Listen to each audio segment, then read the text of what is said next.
Hello everyone. कैसे हो आप लोग? Hope you all are good. और पढ़ाई अच्छी चल रही होगी आपकी। तो आज हम लोग डायरेक्टिंग का वन शॉट वीडियो करने वाले हैं। स्टार्ट करते हैं।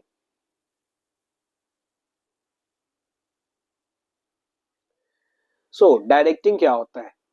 तो इससे पहले हमने काफी फंक्शंस पढ़ा। फंक्शंस ऑफ मैनेजमेंट, तो लास्ट में हमने स्टाफिंग पढ़ा था लास्ट। और अब है डायरेक्टिंग। डायरेक्टिंग का मतलब क्या है?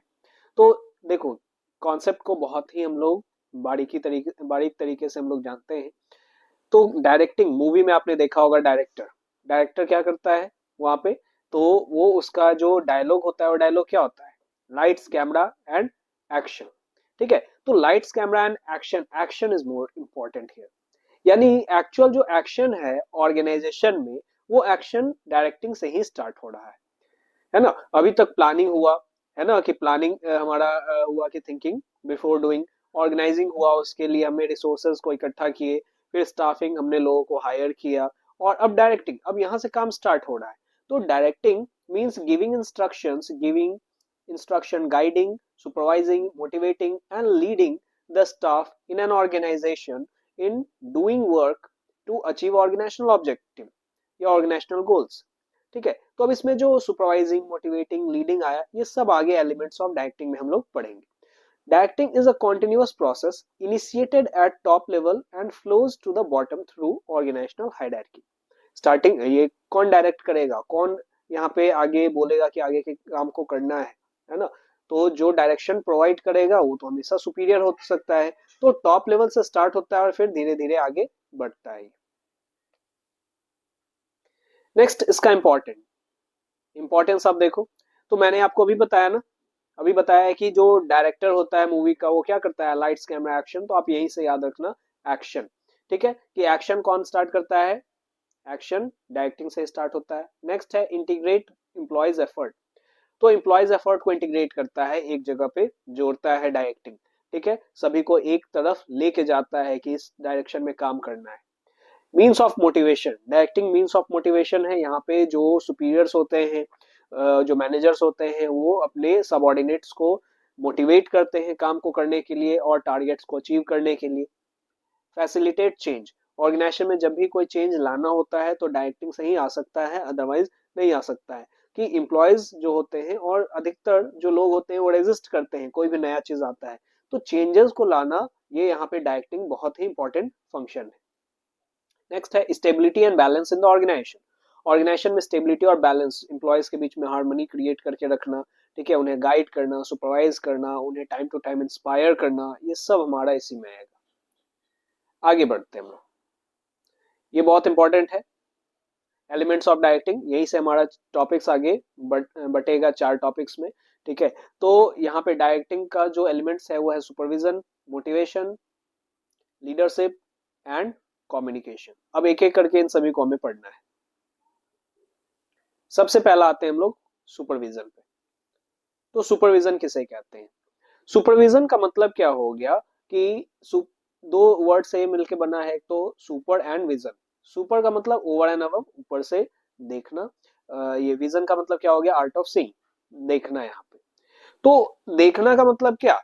कि अब वो काम कर रहा है तो उसमें हमें एक्सपर्ट होना पड़ेगा। जैसे मैं अकाउंटेंसी अगर पढ़ा रहा हूँ, तो अगर मैंने कॉन्सेप्ट बता दिया बच्चों को और फिर मैं वहां पे क्या कर रहा हूँ, देख रहा हूँ बच्चों को, तो देखना मेरे देखने में और जो कॉमर्स या अकाउंट्स नहीं जानता है उसके देखने में फर्क होगा।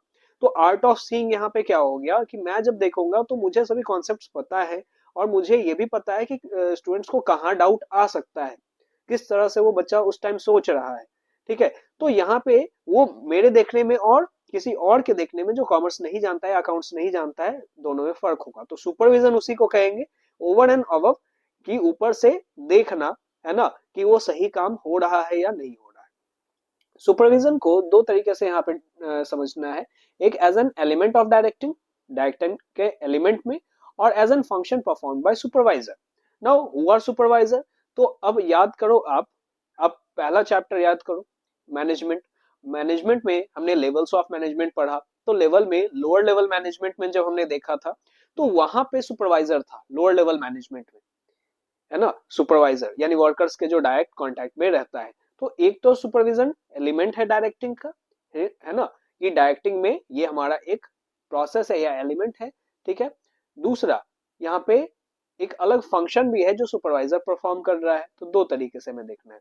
सुपरवाइजर क्या करता है, देखता है ना, कि जो एम्प्लॉयज हैं जो काम कर रहे हैं वो सही ढंग से काम कर रहे हैं या फिर नहीं कर रहे हैं। ये आगे बढ़ते हैं। फंक्शंस ऑफ सुपरवाइजर, सुपरवाइजर का फंक्शन क्या क्या है। सबसे पहला, act as a guide, friend and philosopher. जो भी सुपरवाइजर होता है वो गाइड के तौर पे वो एक्ट करता है ना, बताता है चीजों को कि आप किस तरह से करो, है ना, क्या क्या चीजें नहीं करनी है, आपको गाइड करता है। एज अ फ्रेंड भी एक्ट करता है, ठीक है, कि कहीं कोई प्रॉब्लम है तो उससे रिलेटेड आप उससे डिस्कस कर सकते हो एज अ फ्रेंड। और फिलोसोफर आपको आगे की जानकारी भी प्रोवाइड करता है, एक अलग नजरिया देता है काम के प्रति। नेक्स्ट है आपका, act as a link between workers and management. तो सुपरवाइजर क्या है, अब जैसे लोअर लेवल मैनेजमेंट क्या था, लोअर लेवल मैनेजमेंट किसको किसको लिंक करता था, वर्कर्स को और फिर मिडिल लेवल मैनेजमेंट को। तो मैनेजमेंट और वर्कर को बीच में जोड़ के रखता है, लिंक प्रोवाइड करता है supervisor. Maintain group unity among worker, worker के बीच में यूनिटी बना के रखना, है ना, कि कोई आपस में कॉन्फ्लिक्ट ना हो, ठीक है, कोई तरह का अनबन ना हो, ये चीजें। Next, ensure performance of work, ये भी देखता है कि काम सही ढंग से हो रहा है या फिर नहीं हो रहा है। Next, provide training to workers, workers को टाइम टू टाइम ट्रेनिंग भी प्रोवाइड करता है, गाइड करता है कि वो लोग सही से काम कर रहे हैं या नहीं कर रहे हैं, और नए नए स्किल्स को भी सिखाता है वहां पे। नेक्स्ट है हमारा मोटिवेशन। ये टॉपिक काफी इंटरेस्टिंग टॉपिक है, ठीक है, लेकिन हमें वन शॉट में जल्दी जल्दी में पढ़ना है। ये भी है कि डिटेल में जब हमें पढ़ना होगा तो वो हमारा क्लासेस में हमारा हो जा रहा है, ठीक है, जिसमें एक टॉपिक को हम लोग काफी काफी लंबा समय खींच रहे हैं। अभी यहाँ पे हमें जल्दी जल्दी में ओवरव्यू हमें देखना है, ठीक है, एग्जाम के पर्पज से। तो मोटिवेशन का मतलब क्या हो गया, मोटिवेशन का मतलब it is a process of stimulating people to action, है ना, यहाँ पे दो बार आ चुका है, ये दो बार लिखा गया था, ठीक है, stimulating people to action to accomplish desire goal. तो यहाँ पे क्या हो गया कि जो भी लोग हैं, है ना, उन्हें इंस्पायर करना, स्टिमुलेट करना गोल के प्रति कि आप ये अचीव कर सकते हो। मोटिवेशन जो वर्ड है वो एक लैटिन वर्ड से आया है मूवर्स, जिसका मतलब होता है टू मूव। किसी पर्सन को स्टिमुलेट करना, है ना, कि आप ये काम कर सकते हो पॉजिटिव वे में, ठीक है। तो पॉजिटिव वे में जब हम किसी पर्सन को क्या करते हैं, इंस्पायर करते हैं, उसे कोई एक नजरिया देते हैं कि आप ये काम कर सकते हो, कोई भी चीजें किसी के लिए भी इम्पॉसिबल नहीं है ना, चीजें सीखी जा सकती है, इस तरह का जब हम लोग क्या करते हैं, सर्टेन स्टेटमेंट देते हैं या फिर कोई क्राइटेरिया या फिर कोई इन्वायरमेंट क्रिएट करते हैं, that is known as motivation.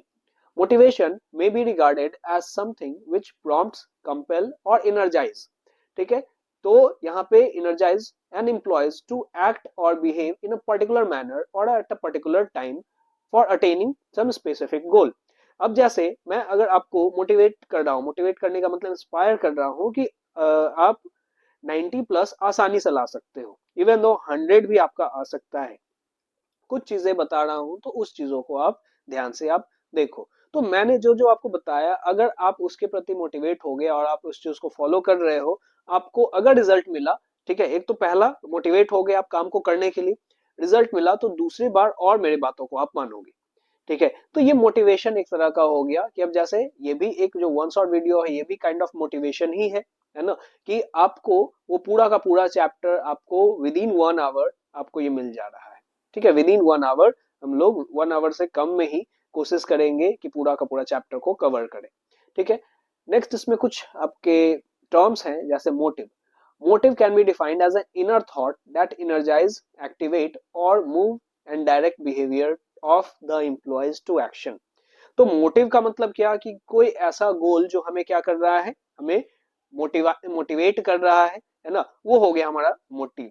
Motive का मतलब यहाँ पे लक्ष्य हो गया, सीधा सीधा, ठीक है। अब जैसे कि एग्जाम में 90% लाना, 95% लाना, ठीक है, ये क्या हो गया, मोटिव हो गया कि 95% इज माई मोटिव। अब ये आपको एनर्जाइज करेगा। आप अगर अपने काम को, अपने समय को, है ना, वेस्ट कर रहे हो, ठीक है, अब जैसे आप ये वीडियो देख रहे हो तो आप उस चीज का यूटिलाइजेशन कर रहे हो, लेकिन आप मान लेते हैं मूवी बैठ के देख रहे हो, तो अब आपके पास एक मोटिव रहेगा, तो आपको वो बताएगा, एनर्जाइज करेगा कि ये गलत काम है, अभी मूवी देखने का समय नहीं है, अभी हमें पढ़ने का टाइम है, ठीक है। नेक्स्ट है मोटिवेशन। मोटिवेशन तो हम लोग समझ ही चुके। मोटिवेटर, मोटिवेटर क्या होता है? It is a technique used by manager to motivate the people. तो अलग अलग तरह के मोटिवेटर्स हो सकते हैं, जैसे किसी को ये बताना कि अगर आप काम टाइम पे कर लोगे तो बोनस मिलेगा, सैलरी बढ़ जाएगा, ठीक है, प्रमोशन मिल जाएगा। तो इस तरह के कुछ टेक्निक्स का इस्तेमाल जब हम लोग करते हैं, दैट इज मोटिवेटर। घर में भी पेरेंट्स भी करते हैं ना कि अगर ये इतना परसेंट ले आओगे तो ये चीजें मिल जाएंगी। तो वो मोटिवेटर हो गया, टेक्निक जो इस्तेमाल किया जा रहा है। नेक्स्ट है फीचर्स ऑफ मोटिवेशन। फीचर्स क्या क्या है? सबसे पहला इंटरनल फीलिंग। कभी भी हम एक्सटर्नली किसी चीजों को नहीं ला सकते हैं, उसे मोटिवेशन नहीं कह सकते। भले ही मैं आपको कुछ भी कितना भी अच्छा लेक्चर दे दूं, कितनी भी अच्छी बातें बता दूं, लेकिन आप अंदर से ही जब तक आप में अर्ज नहीं आएगा, डिजायर अंदर से एस्पिरेशंस नहीं आएगा, तब तक आप कोई काम को नहीं कर पाओगे। तो मोटिवेशन इंटरनल फीलिंग है, बाहर से उसको भले ही ट्रिगर किया जा सकता है, लेकिन हमेशा के लिए नहीं रखा जा सकता है। नेक्स्ट है प्रोड्यूसर्स गोल डायरेक्टेड बिहेवियर। तो मोटिवेशन हमारा, जब भी हमने स्टार्टिंग में ही बात किया कि मोटिवेशन हमेशा पॉजिटिव होगा, पॉजिटिव वे में हम लोग यहाँ पे मोटिवेशन को देख रहे हैं। तो गोल डायरेक्टेड बिहेवियर को ये हमारा क्रिएट करता है। नेक्स्ट है पॉजिटिव एंड निगेटिव। तो मोटिवेशन पॉजिटिव भी हो सकता है, निगेटिव भी हो सकता है, ठीक है। अब जैसे एग्जांपल के तौर पे आप ये ले लो कि एक छोटे बच्चे को क्या किया जा रहा है कि अच्छे से प्यार से समझाया जा रहा है कि है ना बच्चे, अगर इतना परसेंटेज ले आओगे ना तो तुमको ये दिलवा देंगे, ये कर देंगे, ठीक है। तो अब ये पॉजिटिव मोटिवेशन है कि प्यार से समझाया जा रहा है। निगेटिव मोटिवेशन है ना, निगेटिव मोटिवेशन है कि अगले बार इससे कम मार्क्स आया तो घर से निकाल देंगे, है ना, या इतनी पिटाई लगेगी। That is also motivation, but that is negative motivation, ठीक है। वो निगेटिव मोटिवेशन है, लेकिन दोनों का रिजल्ट सेम ही होगा, ठीक है, वो गोल डायरेक्टेड बिहेवियर ही होगा। तो डाटा भी बच्चे को इसीलिए जा रहा है ताकि वो एग्जाम में अच्छा मार्क्स लाए, पास करे, और प्यार से भी समझाया जा रहा है। तो ये तो अब जगह जगह पे डिपेंड करता है ना। हमेशा तो ये हमेशा प्यार की भाषा ही काम नहीं आती है, कभी कभी डांटना भी पड़ता है, गुस्सा भी करना पड़ता है। तो दोनों तरह का मोटिवेशन, और हमें ये पता होना चाहिए कि कौन से चीजों को कहाँ पे इस्तेमाल करना है। नेक्स्ट है कॉम्प्लेक्स प्रोसेस। कॉम्प्लेक्स प्रोसेस का मतलब, मोटिवेशन क्या आसान है? किसी को मोटिवेट करना क्या आसान है? अब कोई पर्सन बहुत ज्यादा डिप्रेस्ड है, बहुत सारी चीजों को लेके, आज के डेट में तो कम एज में बहुत बच्चे बहुत ज्यादा एक्सप्लोर कर चुके हैं, ठीक है। तो अलग अलग लेवल, जितना ज्यादा एक्सप्लोर करेंगे अलग अलग लेवल ऑफ डिस्ट्रेस आएगा ही आएगा। तो मोटिवेशन जो है वो काफी कॉम्प्लेक्स प्रोसेस है। क्यों? क्योंकि किसी के इंटरनल फीलिंग्स को ट्रिगर करना ये कोई आसान काम नहीं है, ठीक है। तो मोटिवेशन इसके वजह से बहुत कॉम्प्लेक्स है। अब जैसे मैंने अभी एग्जांपल दिया पॉजिटिव और नेगेटिव, तो किसी बच्चे को प्यार से समझाओ तो वो आसानी से बात मान लेता है। अब हर जगह प्यार की भाषा नहीं काम आएगी, तो अब वहां पे हमें दूसरा टेक्निक अप्लाई करना पड़ेगा, ठीक है। तो अलग अलग टेक्निक्स, जैसे टेक्निक्स है ना, आपने में भी सुना होगा, साम दाम दंड भेद, है ना। कोई काम को करवाने का जो तरीका है, तो ये चार है। तो साम का मतलब समझाना, है ना, दाम का मतलब दाम देके खरीदना, पैसे देके, ठीक है। तो फिर तीसरा दंड, ऐसे भी नहीं माना तो अब दंड देके, पनिशमेंट का एक डर दिखा के उस काम को करवाना।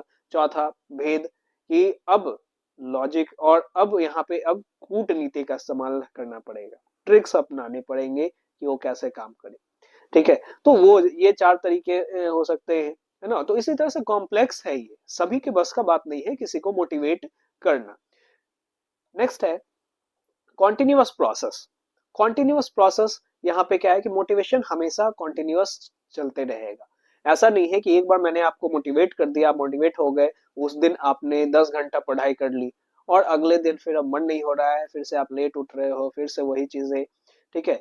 या कुछ दिनों आपने अच्छे से काम किया, अच्छे से पढ़ाई की, और फिर वही हाल हो गया। तो मोटिवेशन कॉन्टिन्यूअस प्रोसेस है, लगातार ये काम करना पड़ेगा, लगातार पर्सन को मोटिवेट करना पड़ता है। नेक्स्ट है, इसमें काफी इंपॉर्टेंट है, इसके लिए मैंने सेपरेट वीडियो भी बना के रखा है, Maslow's need hierarchy theory of motivation. अगर शॉर्ट में आपको समझना है तो आप वहां पे जाके कर सकते हो। तो फिर भी मैं इसको अभी डिस्कस कर लेता हूँ, Maslow's need hierarchy theory of motivation. तो अब्राहम मैस्लो ने ये एक मोटिवेशन थ्योरी दिया था, और अधिकतर चांस है इसका एग्जाम में आने का, ठीक है, क्योंकि हर एक बार कहीं ना कहीं से ये, मतलब कि इस टॉपिक से क्वेश्चंस होता ही होता है। तो इसमें 5 नीड्स बताए गए कि जो मोटिवेशन के, कि नीड ही क्या करता है, अगला नीड क्या करता है, लोगों को मोटिवेट करता है। तो इसमें क्या क्या है, देखो हम लोग डायरेक्ट ही इसको समझ लेते हैं। सबसे पहला जो नीड है basic physiological need. Basic physiological need का मतलब क्या हो गया, बेसिक नीड्स ऑफ ह्यूमन। तो अगर हम लोग यहाँ पे इंडिविजुअल एग्जांपल देखें तो हंगर जो हो गया, ठीक है, भूख प्यास, फूड क्लोथिंग शेल्टर, ये हो गया basic physiological need individual example पे। वही ऑर्गेनाइजेशन का एग्जांपल अगर हम लोग देखें, ऑर्गेनाइजेशन के लेवल पे अगर हम लोग एग्जांपल देखें इसका, तो क्या हो जाएगा, बेसिक सैलरी। ठीक है, ऑर्गेनाइजेशन में कोई भी काम करता है तो बेसिक पहला उसका नीड जो होता है वो होता है सैलरी मिलना चाहिए।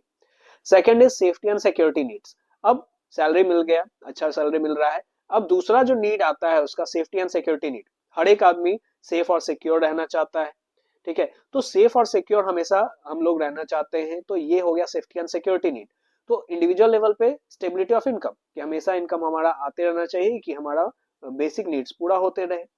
और ऑर्गेनाइजेशन में देखें तो पेंशन प्लान फ्यूचर का, या जॉब सिक्योरिटी कि हमें जॉब से नहीं निकाला जाए, हमें जॉब से हटाया नहीं जाए, फ्यूचर का पेंशन प्लान, पेंशन प्लान से हमारा फ्यूचर सिक्योर हो जाएगा, ये हो गया second need. Third is affiliation and belongingness need. Affiliation and belongingness need किसे कहते हैं, तो हर एक पर्सन का एक ये नीड होता है कि क्योंकि human is a social animal, तो हम लोग फ्रेंड बनाना चाहते हैं, है ना, हम लोग यहाँ पे क्या करना चाहते हैं कि अच्छा बात करना चाहते हैं किसी से, ठीक है, तो हम लोगों को लोग चाहिए, ठीक है, लोग किस लिए चाहिए, तो अपने इमोशंस को शेयर करने के लिए, एक बिलोंगिंगनेस नीड है हमारा। तो इंडिविजुअल एग्जांपल फ्रेंडशिप, कि हर पर्सन फ्रेंडशिप तो करता ही करता है, फ्रेंड्स बनाते हैं, तो क्या क्यों बनाते हैं, इट इज नीड, है ना, भले ही बोल दिया जाए है ना कि दोस्ती में कोई शर्त नहीं होता है या दोस्ती में कोई स्वार्थ नहीं होता है, यहाँ पे आप देख लो कि ये स्वार्थ है, ये नीड है हमारा, है ना, तो नीड है फ्रेंडशिप, लेकिन ये पॉजिटिव नीड है, ठीक है, ऐसा नहीं है कि किसी को हमने नुकसान पहुंचाया, अगर मुझे किसी का जरूरत है तो किसी को मेरा भी जरूरत है, ठीक है, तो म्यूचुअल अंडरस्टैंडिंग से ही फ्रेंडशिप भी क्रिएट होता है, तो वो आता है एफिलिएशन और बिलोंगिंगनेस नीड। और ऑर्गेनाइजेशन में उसका example cordial relation with colleagues, colleagues के साथ अच्छा रिलेशन, है ना, हमारे कलीग्स जहां पे भी हम काम कर रहे हैं उनके साथ अच्छा रिलेशन हमारा रहे, ये भी एक नीड है हमारा। Next, steam need. Steam need क्या होता है, अब इसमें हमारा कुछ फैक्टर्स आ गए, जो सोशल फैक्टर्स आ गए, जैसे सेल्फ रिस्पेक्ट, हम काम कर रहे हैं, ठीक है, हमें सैलरी मिल रहा है, ठीक है, हमारा जॉब सिक्योर्ड है, वो भी ठीक है, हमारा अच्छा रिलेशन है हमारे कलीग्स के साथ, वो भी ठीक है।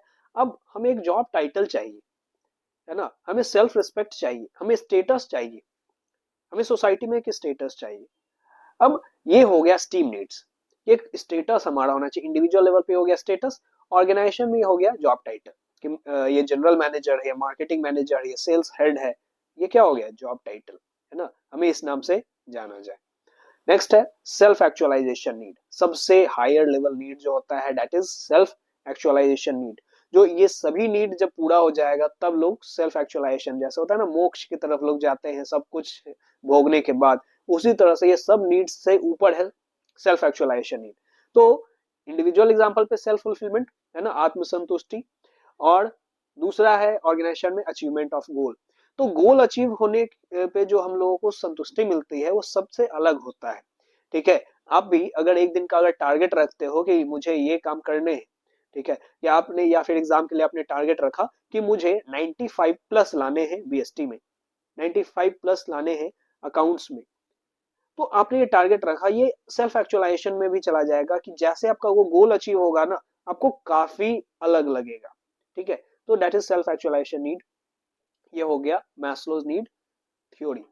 इसके एजम्पशन है, कभी कभी एजम्पशंस भी पूछे जाते हैं, तो एजम्पशंस भी हम लोग देख लेते हैं।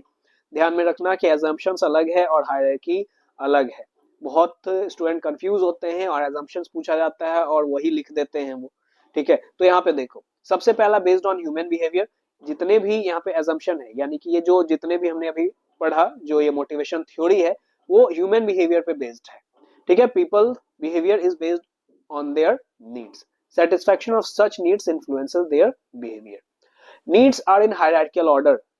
अब इसमें ये भी आ सकता है आपको हायरार्की में अरेंज करने का भी आ सकता है एमसीक्यू में क्वेश्चन, तो हमेशा हायरार्किकल ऑर्डर में होगा, पहले बेसिक फिजियोलॉजिकल नीड, फिर सिक्योरिटी नीड, फिर आपका बिलोंगिंगनेस नीड, फिर स्टीम नीड्स और फिर सेल्फ एक्चुअलाइजेशन नीड। नेक्स्ट है हायर लेवल नीड मोटिवेट, जो आगे वाला नीड होता है वो मोटिवेट होता है कि हम वो हमें मोटिवेट करता है कि हमारा बेसिक नीड अब पूरा हो गया, फूड क्लोथिंग शेल्टर हमारे पास है, अब हमें सिक्योरिटी चाहिए, ठीक है, सिक्योरिटी पूरा हो गया। अब हमें क्या चाहिए, बिलोंगिंगनेस नीड चाहिए। तो ऊपर वाला जो नीड है, हायर लेवल नीड है, वो हमें मोटिवेट करता है और काम को करने के लिए। नेक्स्ट है shifting to next higher level after satisfaction of lower. तो यहाँ पे ये भी है कि लोअर वाला हमारा सेटिस्फाई हो जाता है जब, तभी हम आगे का सोचते हैं, नेक्स्ट लेवल पे हम लोग जाते हैं। ये कुछ एजम्पशंस थे जिसके अब आ जाते हैं हम लोग मोटिवेशन में ही। हमारा एक टॉपिक आता है फाइनेंशियल इंसेंटिव्स और नॉन फाइनेंशियल इंसेंटिव्स। सबसे पहला इंसेंटिव्स होता है क्या? तो इंसेंटिव्स यहाँ पे हो गया कि काम करने के बदले में जो हमें कंसिडरेशन मिल रहा है, दैट इज इंसेंटिव। तो जो बेसिक है वो तो मिलेगा ही, उसके अलावा भी और भी चीजें मिल सकती हैं जिसके वजह से एम्प्लॉयज मोटिवेट होते हैं। अब यहाँ पे फाइनेंशियल इंसेंटिव, फाइनेंशियल इंसेंटिव पैसे के रूप में जो भी हमें मोटिवेशन मिल रहा है, दैट इज फाइनेंशियल इंसेंटिव। इसमें क्या क्या आएगा? सबसे पहला पे एंड अलाउंसेस। तो पे एंड अलाउंसेस क्या हो गया? बेसिक पे आ गया, बेसिक सैलरी, कि जब हम काम कर रहे हैं तो हमारा बेसिक सैलरी है, चलो ये 50,000 rupees, 1 lakh rupees basic salary per month, ठीक है।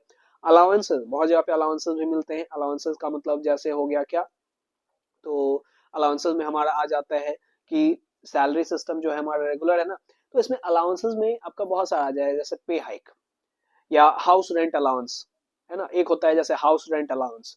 तो हाउस रेंट अलाउंस क्या हो जाता है?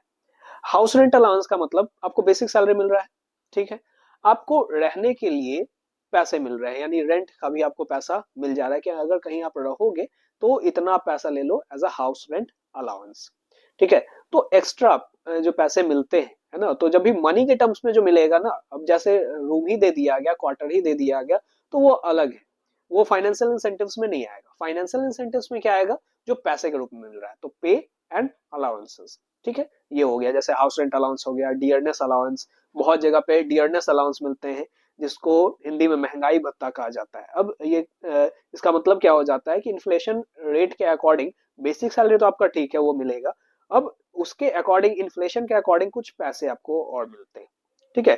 क्योंकि हर जगह का जो इन्फ्लेशन रेट है वो अलग अलग भी हो सकता है। जैसे पटना में सरवाइव करने का जो बेसिक खर्च है वो अलग होगा, दिल्ली में सरवाइव करने का बेसिक खर्च अलग होगा, मुंबई में सरवाइव करने का बेसिक खर्च अलग होगा, तो उसके अकॉर्डिंग डियरनेस अलाउंस भी वैरी करते हैं। नेक्स्ट है प्रोडक्टिविटी लिंक्ड वेज इंसेंटिव। ये जस्ट उसी तरह का है जो प्रिंसिपल्स ऑफ मैनेजमेंट में आपने पढ़ा, डिफरेंशियल पीसवेज सिस्टम, कि जितना आप काम करोगे उससे आपका वेज जोड़ दिया गया है। एक दिन का टारगेट है, ये टारगेट जो 10 यूनिट, अगर 10 यूनिट से ज्यादा अगर प्रोड्यूस करेगा तो उसे हर यूनिट पे 500 रुपए मिलेंगे। अब ये बोल दिया गया, तो प्रोडक्टिविटी लिंक कर दिया गया कि अगर एक दिन में आपने 20 बना दिया तो 20 के अकॉर्डिंग आपको मिल जाएगा 20 × 500, ठीक है। अब ये तो एक छोटा सा एग्जाम्पल था, इतना इतना भी मिलेगा नहीं, ठीक है, एक छोटा सा एग्जाम्पल था ये। नेक्स्ट है बोनस। तो बोनस तो सभी जानते हैं, बहुत जगह ये यूज भी होता है। तो सैलरी और वेजेस के अलावा जो मिलता है, जैसे दीपावली बोनस हो गया, है ना, तो ये अलग अलग फेस्टिवल्स में भी बोनस मिलते हैं। तो ये हो गया हमारा बोनस, और कभी काम अच्छा हुआ तो उसमें भी बोनस मिल जाता है। नेक्स्ट है प्रॉफिट शेयरिंग। एक और तरीका है कि जो भी आपकी वजह से हमें प्रॉफिट हुआ है वो प्रॉफिट भी एम्प्लॉयज के बीच में शेयर किया जाए, ठीक है। नेक्स्ट है को पार्टनरशिप या स्टॉक ऑप्शन। एक और तरीका है एम्प्लॉयज को मोटिवेट करने का कि स्टॉक दे दिया जाए या शेयर्स दे दिया जाए, ठीक है। अब जिस ऑर्गेनाइजेशन में आप काम कर रहे हो आपको इक्विटी शेयर्स दे दिया गया उतना, तो अब जब इक्विटी शेयर्स दिया गया तो आप क्या होगे, या आप भी अब ये तरह ये समझ के काम करोगे कि अब मैं भी पार्टनर हूँ यहाँ पे, तो है ना, अब मैं भी ओनर हूँ क्योंकि इक्विटी शेयर मिला हुआ है, तो भले ही कम का लेकिन मैं भी मालिक हूँ। तो अब देखो एम्प्लॉयज का काम करने का तरीका चेंज हो जाएगा। एक हो गया एज एन एम्प्लॉय काम करना और एक हो गया एज एन ओनर काम करना, दोनों में काफी फर्क है। एज एन ओनर आप ज्यादा डेडिकेशन से काम करोगे, आपकी गलती की वजह से आप ही को नुकसान होने वाला है, तो आप ऐसा गलती नहीं करना चाहोगे।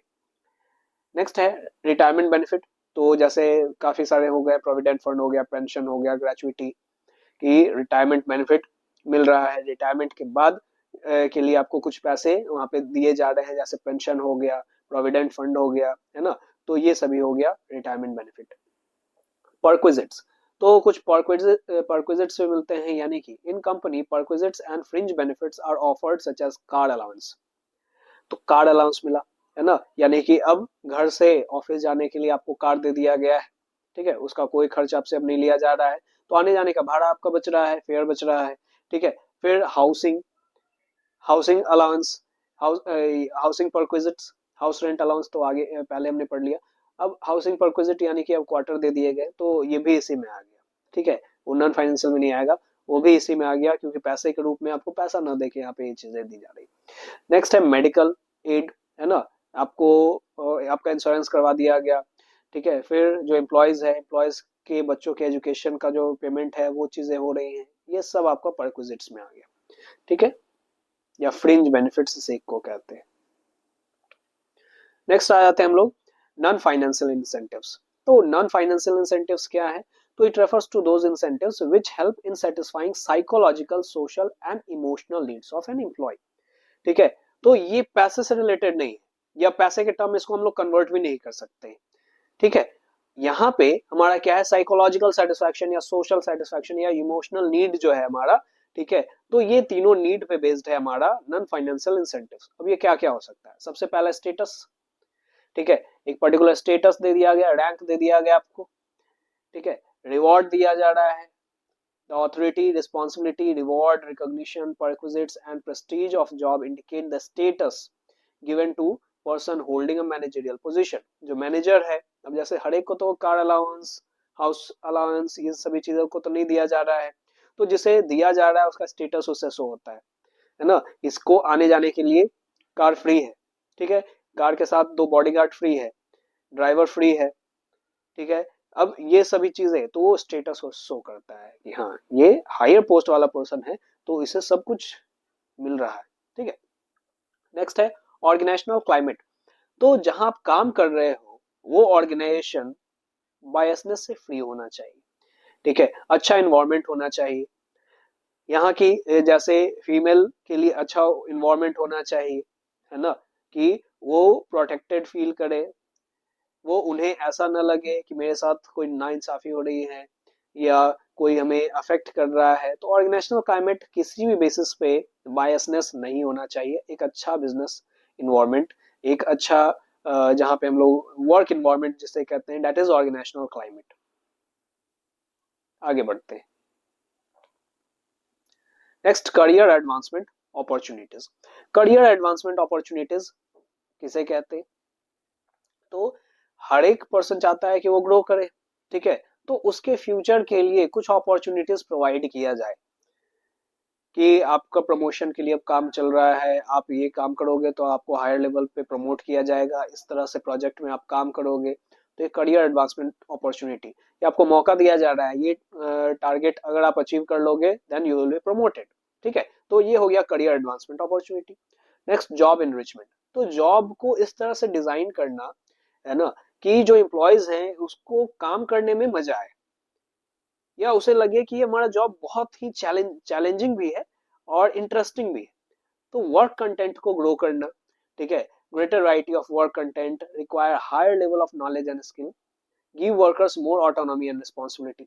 तो वर्क को अलग तरह से डिफाइन करना, डिजाइन करना, जिससे जो वर्कर्स को भी लगे कि हम कुछ तो काम कर रहे हैं और काम काफी इंटरेस्टिंग भी है, चैलेंजिंग भी है ना, काम करने में मजा आ रहा है, यानी सेटिस्फैक्शन। नेक्स्ट है एम्प्लॉय रिकॉग्निशन प्रोग्राम। तो employee recognition programs, award functions और ये सभी चीजें हो, जैसे एम्प्लॉय को टैग दिया जाता है कि एम्प्लॉय ऑफ द ईयर। अब ये एम्प्लॉय ऑफ द ईयर जैसे ही उसके पास टैग है उसको काफी खुशी मिलती है, उसको अवार्ड दिया जा रहा है, इतने लोगों के सामने उसको रिकॉग्नाइज किया जा रहा है, ठीक है, तो वो काफी मोटिवेटेड फील करता है। सॉरी। Next, job security. सबसे ज्यादा आज के डेट में ये इम्पोर्टेंट है, कोरोना के बाद तो और काफी इम्पोर्टेंट हो गया है जॉब सिक्योरिटी। तो ये भी काफी लोगों को काफी मोटिवेट करता है कि हमारा जॉब जो है वो सिक्योर है। जैसे गवर्नमेंट जॉब्स जो लोग चाहते हैं, तो मेन रीजन उसका यही है, जॉब सिक्योरिटी। उसके अलावा बहुत सारे रीजंस है, लेकिन मेन रीजन आज के डेट में गवर्नमेंट जॉब का जॉब सिक्योरिटी है, क्योंकि जॉब सिक्योर है, ऐसा इन्फ्लेशन और बहुत सारी चीजें आएंगी, रिसेशन आए, जॉब से नहीं हटाया जा रहा है, ठीक है। Next, employee participation. एम्प्लॉय को पार्टिसिपेट करने का मौका मिले यहाँ पे अलग अलग कमिटी में, ठीक है, to joint management committee, work committee, canteen committee, अलग अलग कमिटी में उन्हें पार्टिसिपेट करने का मौका मिले तो उनको काफी खुशी मिलती है इससे, और काफी डेडिकेशन के साथ वो काम भी करते हैं कि एक्स्ट्रा रिस्पॉन्सिबिलिटी भी हमें दी जा रही है ये समझ के कि हम अच्छा काम कर रहे हैं। नेक्स्ट है एम्प्लॉय एम्पावरमेंट। तो empowerment means giving more autonomy and power to subordinate, ज्यादा फ्रीडम और पावर भी दिया जाए एम्प्लॉय को, ताकि अब जैसे एक छोटा सा एग्जांपल आप ये देख सकते हो कि आप अपने से छोटे है ना अपने भाई बहन को अगर कोई काम जब सौंपते हो ना, तो उन्हें थोड़ा सा ये लगता है कि हमें काम सौंपा गया है और थोड़ा फ्रीडम दिया गया, थोड़ा पावर दिया गया, तो और अच्छे ढंग से वो काम करते हैं और सीखते भी है नए नए चीजों को, आगे अपने पैरों पे वो खड़े हो पाते हैं, अलग अलग चैलेंजेस को फेस करने के लिए वो तैयार हो पाते हैं। That is kind of empowerment. और यहाँ पे एम्प्लॉय को वही काम वही की जा रही है, तो वो हो गया एम्प्लॉय एम्पावरमेंट। ये सब नॉन फाइनेंशियल इंसेंटिव्स में आ गया। अब हमारा आ गया लीडरशिप। लीडरशिप किसे कहते हैं? तो लीडरशिप का मतलब क्या हो गया? It is a process, it is an activity of influencing people to strive willingly for mutual objective. एक पर्टिकुलर काम को करने के लिए, ठीक है, जब हम लोगों को इन्फ्लुएंस करते हैं कि आप इस तरह का काम करो, ठीक है, हमारा म्यूचुअल ऑब्जेक्टिव है उसके लिए, तो वो हो जाता है लीडरशिप। लीडरशिप में मैनेजर्स या फिर जो लीडर्स होते हैं, है ना, वो सबऑर्डिनेट्स को लीड करते हैं, गाइड करते हैं। The managers at all levels are expected to be leaders of their subordinate. Leadership indicates the ability of individual to maintain good interpersonal relation with followers and motivate them to contribute for achieving organizational objective. It is a process of interaction between leader and his followers. It helps in persuading employees to work cooperatively and enthusiastically towards common goals. तो leader क्या करते हैं? अपने followers को या subordinates को lead करते हैं। लीड करने का मतलब क्या हो गया? उनके बिहेवियर को इन्फ्लुएंस करना कि ताकि वो म्यूचुअल ऑब्जेक्टिव के लिए काम कर सके। अब ये इंपॉर्टेंट है, यहाँ पे काफी इंपॉर्टेंट है ये topic. Types of leadership style या different types of leadership style, ये क्या क्या आ गया? तो 3 लीडरशिप स्टाइल है, 3 तरह के लीडरशिप हो सकते हैं। एक है ऑटोक्रेटिक, दूसरा है पार्टिसिपेटिव लीडरशिप या डेमोक्रेटिक लीडरशिप, और तीसरा है फ्री रेन लीडरशिप या लेसस फेयर। अब जैसे यहाँ पे आप देखो 3 पिक्चर है, वैसे तीनों टॉपिक को हम जब डिस्कस करेंगे तो उसमें भी 3 पिक्चर होगा। यहाँ पे आपको दिख रहा होगा एक पर्सन किसी को क्या कर रहा है, ऑर्डर दे रहा है और सभी को सुन रहे हैं, उसको बात को मान रहे हैं। तो ये हो गया आपका ऑटोक्रेटिक। दूसरा है, यहाँ पे आप देखोगे कि एक पर्सन कह रहा है, प्रेजेंट कर रहा है कुछ और बाकी लोग उसको सुन रहे हैं, ठीक है, और कोई पर्सन ये तरह से सजेशंस भी दे रहा है, ठीक है, दोनों तरफ से यहाँ पे 2 वे कम्युनिकेशन चल रहा है। तीसरा देखो, तीसरा कि ये पर्सन मैनेजर होने के बावजूद भी मतलब ये साइड में खड़ा है और लोग अपना काम कर रहे हैं, ठीक है, ये बीच में ना कोई ऑर्डर दे रहा है अभी फिलहाल, ठीक है, ऑर्डर नहीं दे रहा है और एम्प्लॉयज खुद से काम कर रहे हैं, और कोई जरूरत होगा तो फिर आगे इससे पूछा जाएगा, वो अलग बात है। अब आगे हम लोग इसको थोड़ा सा डिटेल में देख लेते हैं।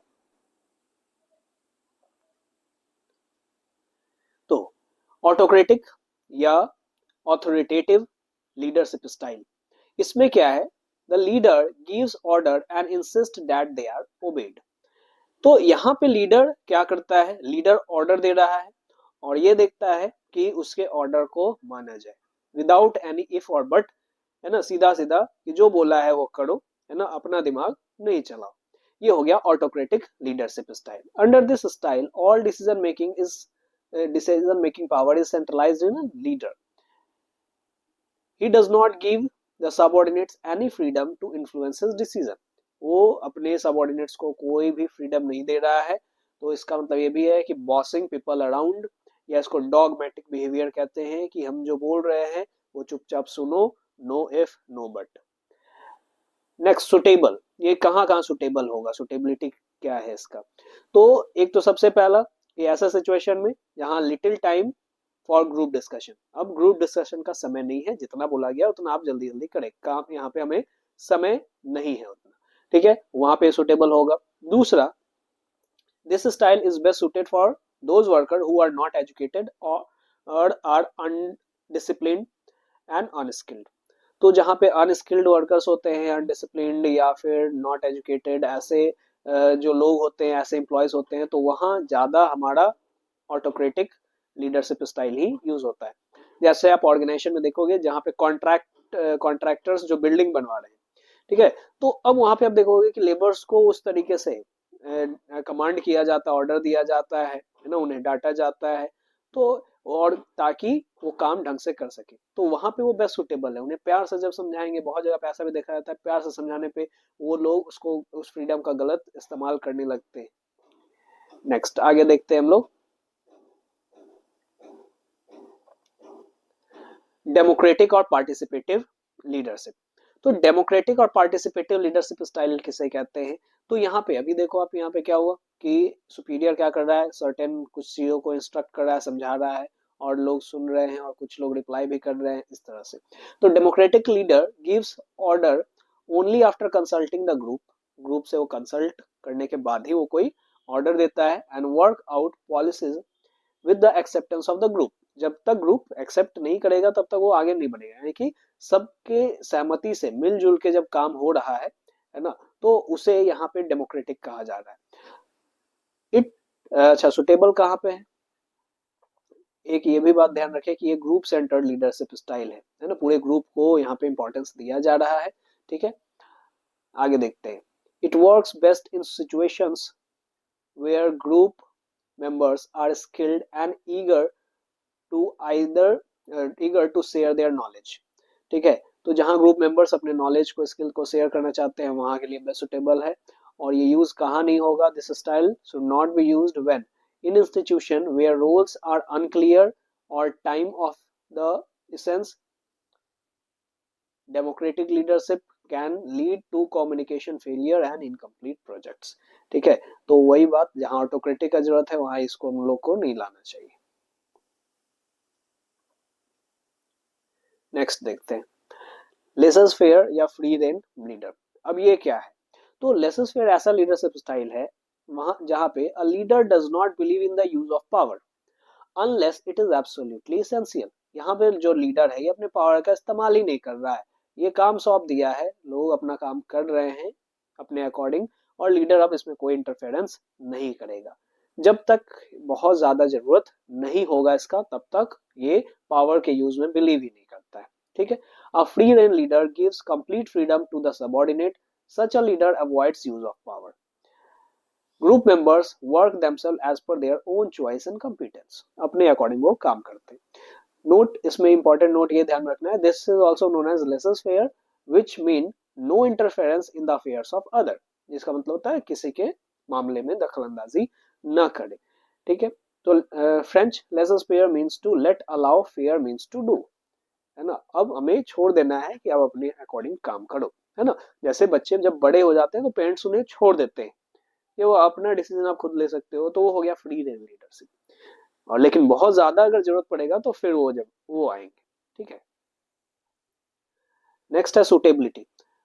This leadership style is best suited when subordinates are well qualified, trained, committed and competent enough to achieve the organizational goals, ठीक है। ऑर्गेनाइजेशनल गोल के को अचीव करने के लिए अगर पर्सन वेल ट्रेन्ड है, वेल क्वालिफाइड है, कमिटेड है, तो वहां पे हम इस सभी चीजों का इस्तेमाल कर सकते हैं, है ना। बच्चा समझदार है तो ये लीडरशिप स्टाइल अपना सकते हैं, है ना। बच्चा ना समझ है या जिद्दी है तो फिर ऑटोक्रेटिक, और बच्चा अगर समझदार है सीधा, तो दोनों म्यूचुअल अंडरस्टैंडिंग से हमारा हो गया डेमोक्रेटिक, ठीक है। एक लेमन टर्म में ये एग्जांपल हो गया। नेक्स्ट इंपॉर्टेंट टॉपिक हमारा है कम्युनिकेशन। सो कम्युनिकेशन कहते हैं किसे? कम्युनिकेशन का मतलब it is a process of exchange of ideas and information among people to create a common understanding. एक कॉमन अंडरस्टैंडिंग के लिए जब भी हम क्या कर रहे हैं, एक पर्सन दूसरे पर्सन से अपने आइडियाज को, थॉट्स को, इंफॉर्मेशन को एक्सचेंज कर रहा है एक पर्सन दूसरे पर्सन से, तो यही कम्युनिकेशन कहलाता है। The word communication has been derived from Latin word communis, जिसका मतलब होता है common. It is a transfer of information from the sender to receiver. इसमें दो पर्सन होंगे, एक होगा सेंडर, दूसरा होगा रिसीवर, ठीक है। आगे बढ़ते हैं, एलिमेंट्स ऑफ कम्युनिकेशन प्रोसेस। अब इसमें एलिमेंट्स है हमारा कम्युनिकेशन प्रोसेस का पूरा कम्युनिकेशन होता क्या है। तो इसको हम लोग एक ग्राफ से एक पिक्चर से समझ लेते हैं। देखो, एक सेंडर है, सेंडर का मतलब जो मैसेज सेंड कर रहा है। और ये मैसेज सेंड करने का मतलब कोई लिख के मैसेज सेंड करने, ओरल भी हो सकता है। ठीक है, तो सेंडर जो बताना चाह रहा है, जो पहल कर रहा है। ठीक है, तो सेंडर जो मैसेज सेंड कर रहा है। ठीक है, दूसरा मैसेज क्या होता है, तो मैसेज क्या है, जो कंटेंट हम डिलीवर करना चाह रहे हैं। जैसे मैं आपको पढ़ा रहा हूं, तो ये मेरा, मैं सेंडर हो गया यहाँ पे। ठीक है, और मैं जो चीजें आपको बता रहा हूँ वो सब कुछ मैसेज हो गया। ठीक है, नेक्स्ट है इनकोडिंग। इनकोडिंग, इनकोडिंग किसे कहते हैं। अब इसी चीज को बताने के लिए मैंने अपने वर्ड्स का इस्तेमाल किया, या मैंने इस पिक्चर का इस्तेमाल किया। ठीक है, कि ताकि आपको आसानी से ये चीजें समझ में आ जाए, दैट इज इनकोडिंग। कि मैसेज को छोटे छोटे टुकड़ों में, सिंबल्स में, वर्ड्स में, टेक्स्ट में, है ना, क्या करना, कन्वर्ट कर देना। जो मेरे दिमाग में चल रहा है उसको मैंने क्या किया है, एक रूप दिया है। ये रूप है पिक्चर के फॉर्म में, ये रूप है वर्ड्स के फॉर्म में, ये रूप है टेक्स्ट के फॉर्म में। तो ये हो गया इनकोडिंग। फिर उसके बाद आता है मीडिया। मीडिया, जिस भी मीडियम के थ्रू इंफॉर्मेशन पहुंचाया जा रहा है। तो मैं ये पूरी इंफॉर्मेशन आपको यूट्यूब के थ्रू पहुंचा रहा हूँ, डिजिटल मीडिया के थ्रू पहुंचा रहा हूँ। ठीक है, तो ये हो गया मीडिया, कि जिसके थ्रू मैसेज क्या हो रहा है, पास हो रहा है। आप सामने अगर बैठे रहते तो फेस टू फेस हो जाता वो। ठीक है, अगर मान लेते हैं इसी चीज को मैं व्हाट्सएप पे भी लिख के आपको सेंड कर दूं, तो वो भी एक मीडिया हो गया। ठीक है, तो ये चीज मीडिया। उसके बाद डिकोडिंग। अब डिकोडिंग वाला काम हो जाता है रिसीवर का। रिसीवर का मतलब जो मैसेज को रिसीव कर रहा है, जैसे आप इस अभी के सिचुएशन में आप रिसीवर हो गए। डिकोडिंग का मतलब आप अब अपने इंटेलेक्ट से जो मैंने कन्वर्ट किया है पिक्चर्स में, ये वर्ड्स में, आप उसको डिकोड कर रहे हो, उसका मतलब समझ रहे हो कि ये क्या बोला गया, किस तरह से किया गया। सपोज अगर आपको इंग्लिश नहीं आता है, ठीक है, इंग्लिश नहीं आता है, तो आप ये सभी जो लिखा हुआ है यहाँ पे, डिकोडिंग, मीडिया, रिसीवर, आप इसको समझ नहीं पाओगे। यानी मैंने जो इन्फॉर्मेशन यहाँ से, जो सेंडर इन्फॉर्मेशन भेज रहा है, वो इन्फॉर्मेशन वहां तक नहीं पहुंच पाएगा। तो जब नहीं पहुंच पाएगा, उसी के बीच में आता है ये नॉइज। ठीक है, ये नॉइज कब आएगा, कि जब जो डेटा है जो हमें पहुंचाना चाहिए, मैं जो पहुंचाने की कोशिश कर रहा हूँ, वो आप तक ना पहुंचे। बहुत सारे कारणों की वजह से हो सकता है। जैसे आपको अगर इंग्लिश समझ में नहीं आती है, ठीक है, और ये इंग्लिश लैंग्वेज है, पूरा का लिखा हुआ है ये, तो आपको नहीं समझ में आ रहा है क्या है। या हिंदी, आपको हिंदी या इंग्लिश कुछ नहीं आता है, आपको चाइनीज आता है। अब तो ये टोटली वेस्ट हो गया। पिक्चर के थ्रू आप थोड़ा थोड़ा अंडरस्टैंड कर पाओगे कि दो पर्सन बैठे हुए हैं, या दोनों फोन वोन लिए हुए हैं, तो दोनों बात कर रहे हैं। तो एक ही ऐसा कॉमन हो गया, है ना, जहाँ पे कुछ तो पार्ट यहाँ पे क्या हो जाएगा, शेयर हो जाएगा, ट्रांसफर हो जाएगा, लेकिन पूरा नहीं हो पाएगा। तो अगर आप चाइनीज जान रहे हो, या कुछ अदर लैंग्वेज आप जान रहे हो, तो अगर हिंदी और इंग्लिश में भी जो भी बात हो रहा है, वो ट्रांसफर नहीं हो पाएगा। तो वो हो गया नॉइज। किसी भी कारण से अगर बातें सही सही नहीं पहुंच पा रही है सेंडर से रिसीवर तक, वो नॉइज हो गया।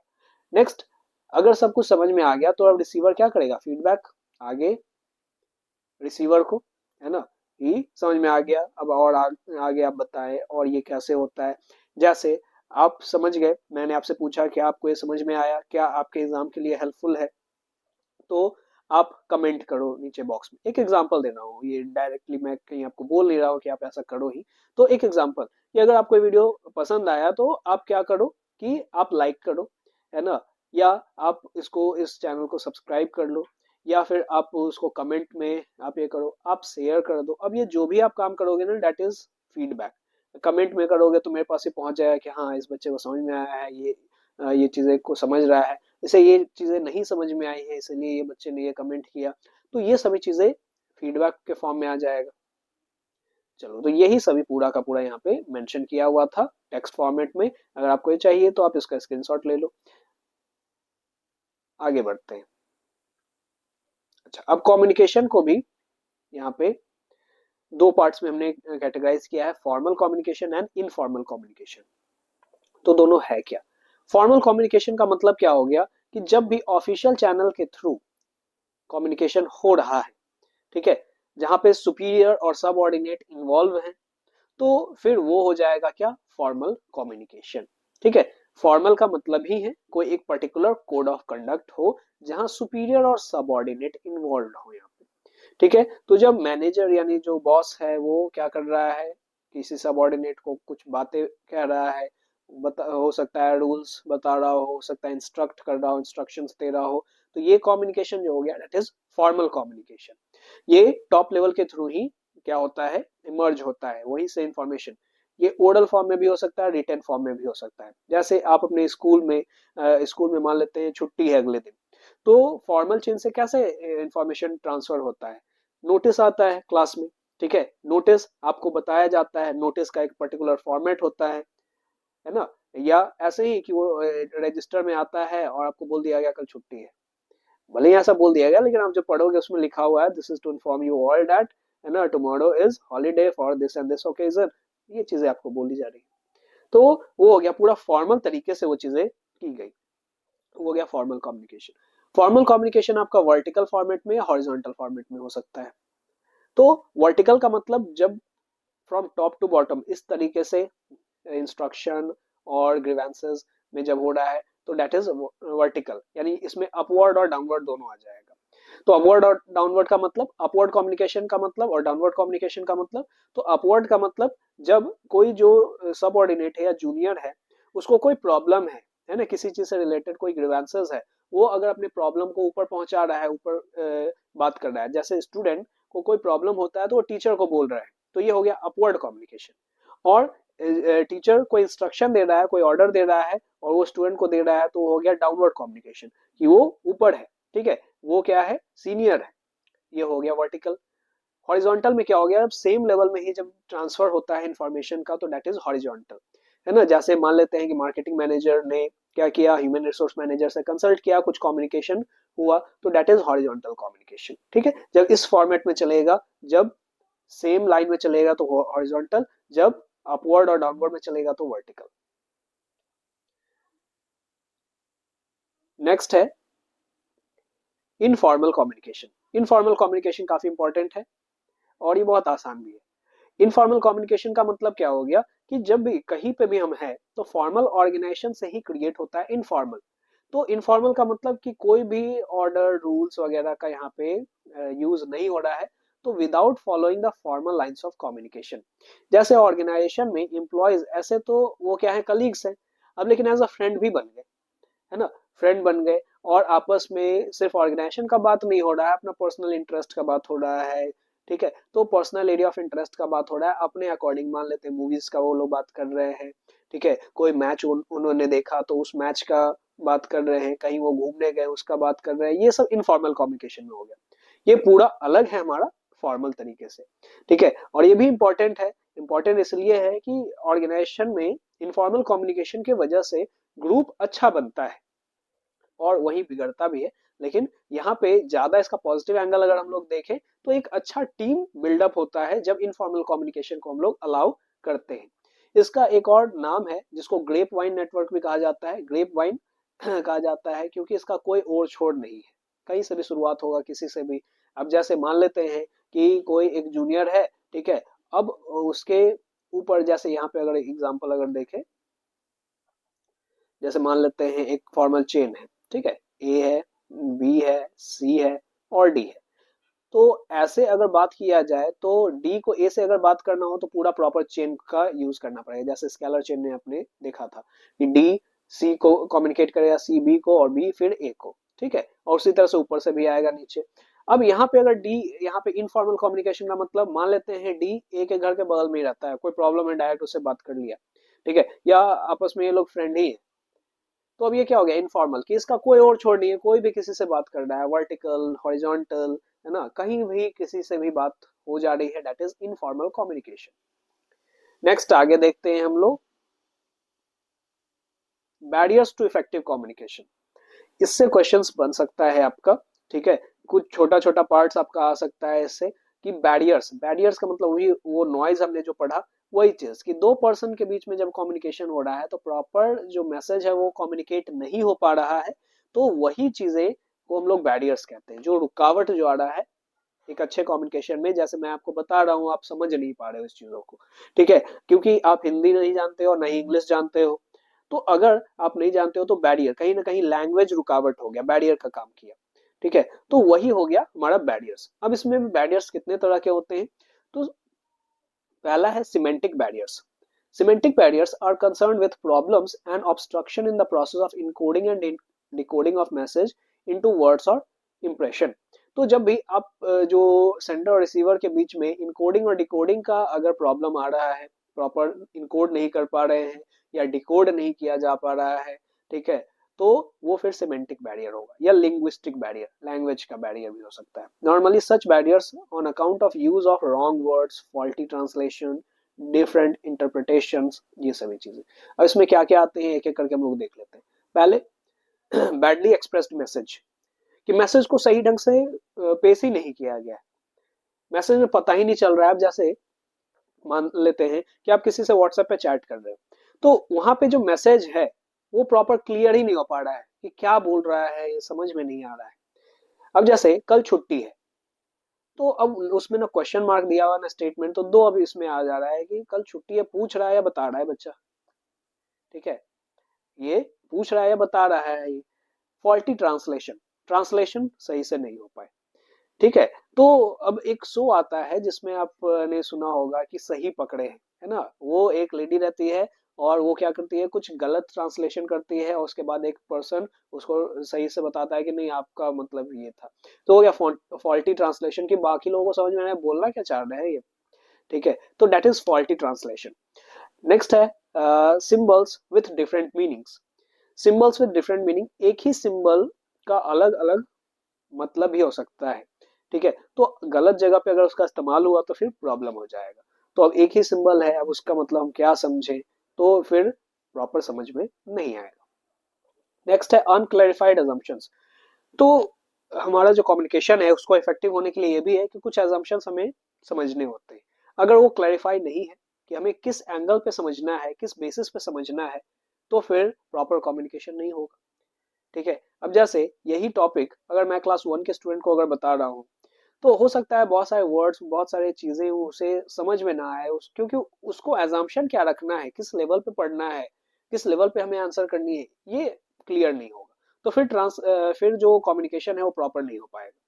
Next technical jargon. Technical jargon का मतलब क्या होता है, टेक्निकल वर्ड्स, आप यहाँ सीधा सीधा समझो कि बहुत सारी चीजों का टेक्निकल वर्ड्स होता है कुछ, ठीक है। अब जैसे आप अकाउंट्स में वर्ड अलग अलग आपने देखा होगा, लिक्विडिटी, है ना, कैश तो ठीक है, कैश इक्विवेलेंट्स, ठीक है।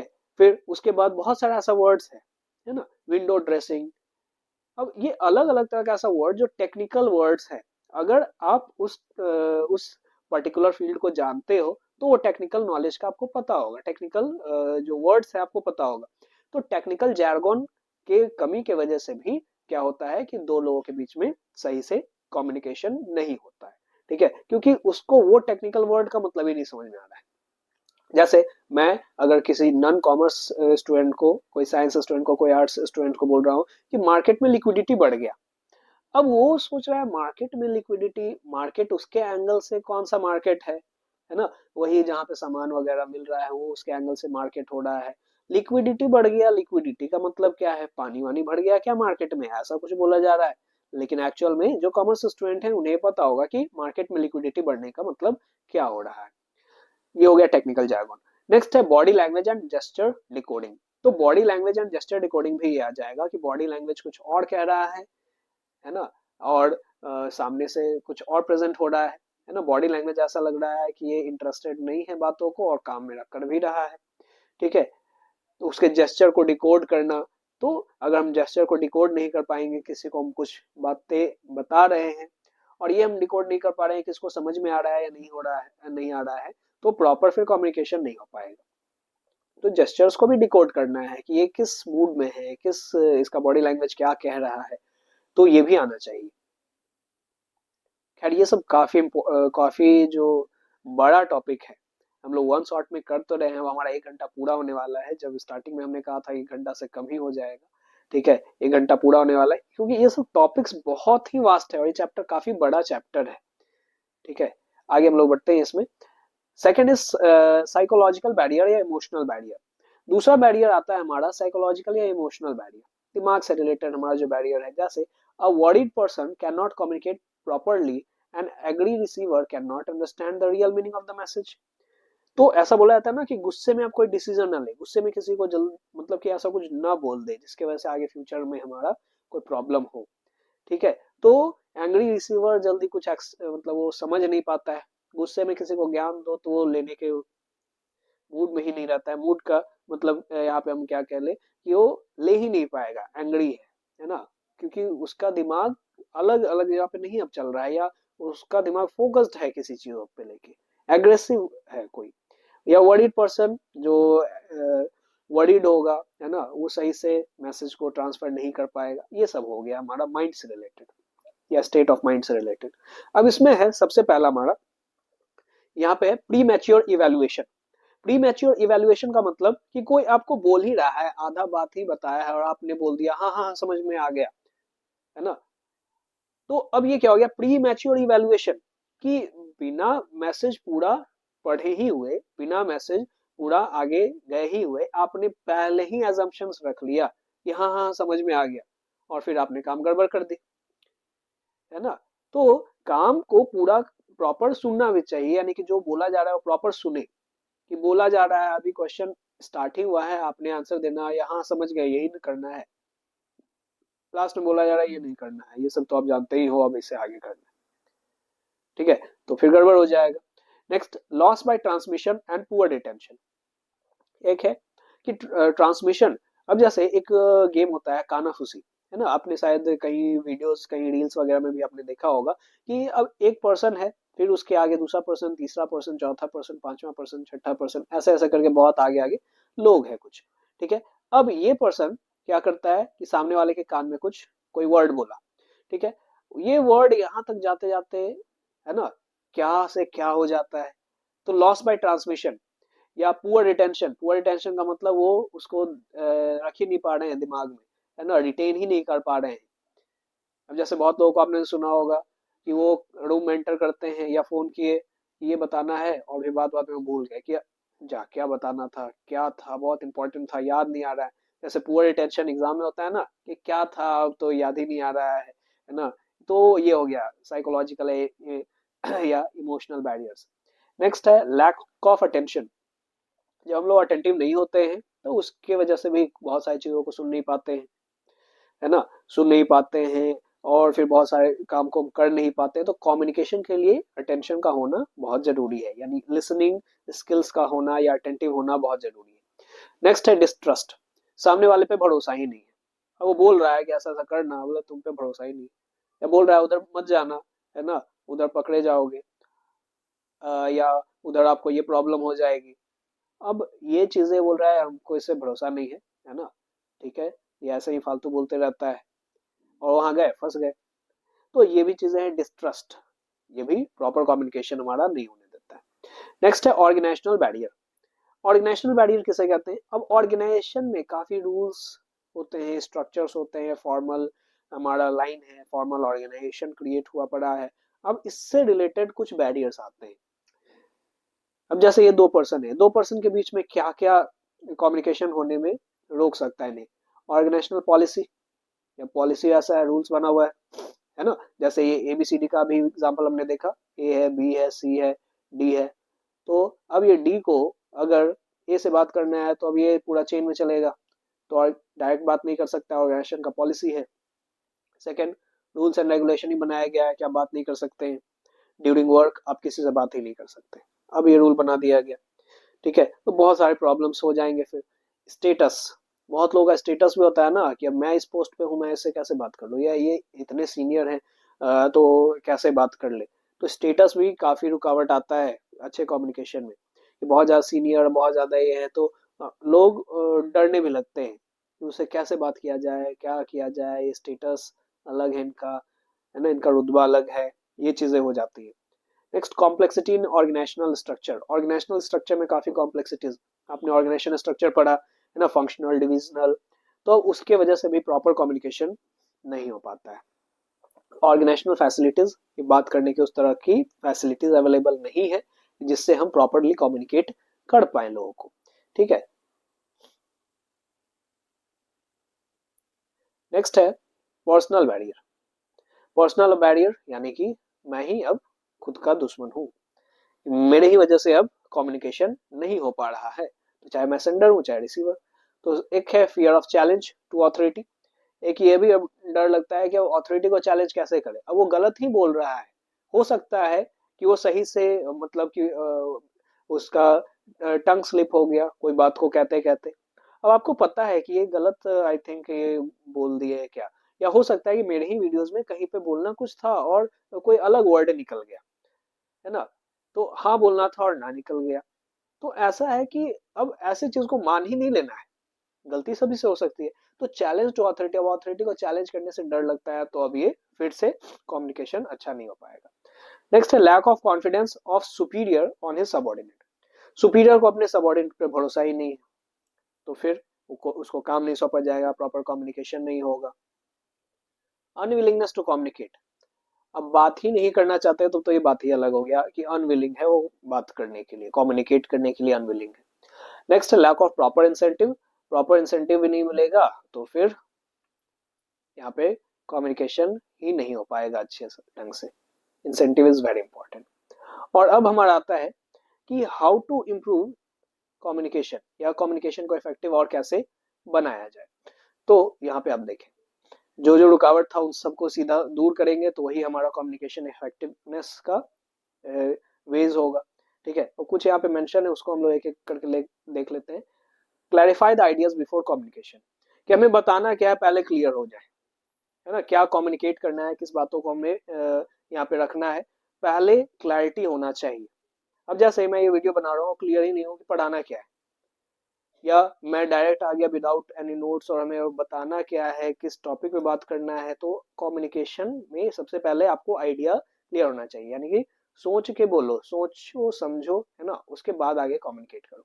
नेक्स्ट है communicate according to the needs of the receiver, receiver के नीड के अकॉर्डिंग हमें कम्युनिकेट करना है, बात करना है, सामने वाला चाहता क्या है ना, उसे किस चीजों में फायदा होगा, ठीक है, तो उसके अकॉर्डिंग हमें बात करना होता है। Next consult others before communicating, others का मतलब क्या, कि अब किसी से हमें बात करना है या कुछ चीजों को रखना है, कोई बात मनवाना है, तो हमें पहले दूसरों से भी कम्युनिकेट करना चाहिए, अपनी बातों को बताना चाहिए कि मैं ऐसे ऐसे बोलने जा रहा हूँ, ये चीजों को डिलीवर करने चाह रहा हूँ, क्या सही रहेगा, ठीक है, तो कंसल्ट बिफोर कम्युनिकेटिंग, ये जो एक्सपर्ट है उनसे थोड़ा सा पूछ लें, राय विचार कर लें और फिर आगे बात करें। हमेशा ये सभी चीजें नहीं हो सकती है, ये भी एक बात है। Be aware of language, tone and content of message, कि आप किस लैंग्वेज में बात कर रहे हैं, सीनियर से आपको किस तरीके से बात करना चाहिए, क्या टोन होना चाहिए, क्या कंटेंट होना चाहिए मैसेज का, ये इसके बारे में आप प्रॉपरली अवेयर हो, है ना, कि बहुत लोग एक्साइटेड में अपने सीनियर से भी इस लैंग्वेज में बात कर जाते हैं, जिसके वजह से उन सीनियर को बुरा लग जाता है और फिर बात बिगड़ जाती है।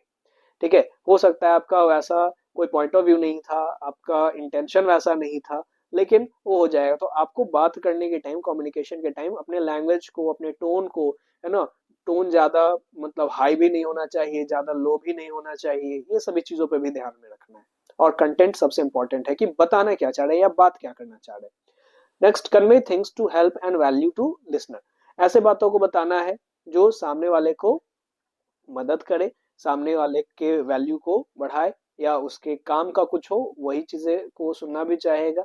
ठीक है, अभी जैसे ये टॉपिक आपने पढ़ लिया, एग्जाम खत्म हो गया, अब इस टॉपिक से आपको मतलब नहीं है, एग्जाम जैसे ही खत्म हो गया, अब ये सब टॉपिक आपके लिए क्या है, भले ही अब फिर ग्रेजुएशन में जाओगे और वो ये टॉपिक फिर से घूम के आता है तब आओगे, तो आपको जो वैल्यू करेगा तभी आपके लिए सही है, तभी आप जाके इसको लाइक करोगे या शेयर करोगे। आपको अगर वैल्यू, अगर आपको ये पूरे 1 घंटे में आपको इससे कुछ मिल नहीं रहा है, देन आप इसको आप नहीं देखना चाहोगे या आप इस बातों को नहीं जानना चाहोगे। ठीक है, next, ensure proper feedback, proper feedback, कि ये भी देखना है कि सामने वाले को, अब जैसे मैं आपसे अगर लास्ट में पूछूं कि कैसा लगा आपको वीडियो, ठीक है, आप फीडबैक दे, आप कमेंट में मेंशन करें, ठीक है, और क्या हमें चेंजेस करना चाहिए या कैसा लगा, तो ये आपके फीडबैक को भी लेना हुआ, ताकि मैं आगे के कम्युनिकेशंस के लिए अपने आप को इम्प्रूव भी कर सकूं।